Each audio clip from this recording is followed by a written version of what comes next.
When I was growing up, my parents were always talking about dying. Dying and death was never anything to be worried about, scared of. It was rather much viewed as like a rite of passage. That's how they used to kind of talk about death.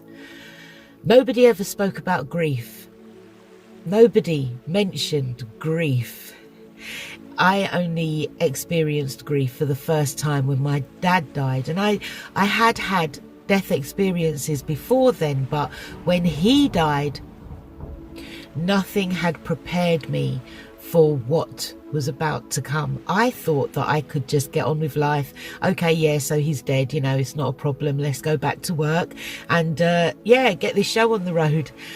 When my father died, my son was 5 months old and my daughter was 4 years old. I was a single mother.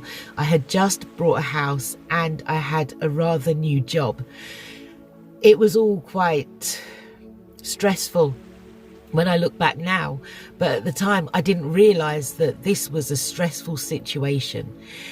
It was 4 months after my dad died that I really broke down at home once. Because prior to that, expressing myself with regards to my emotions made me feel like I was some kind of failure. It made me feel like I was wrong, out of order, that I had no right to do so. But at that time, when my dad died, it felt like the earth had stopped spinning. I didn't want to be alive. It didn't matter to me that I had these 2 young children.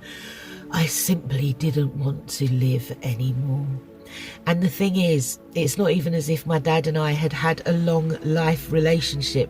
We hadn't. He lived in the house that I grew up in. He did. He smoked, he drank, and he went to the betting shop. My mother, on the other hand, was a Jehovah's Witness. And so my upbringing was that of a religious one. I never saw them sit down together and have a relationship, have a conversation, hold hands, show any form of affection. Never happened. By the time my dad died, the 2 of them had split up. When I was growing up, I was led to believe that I had to take sides. I grew up in fear of my dad.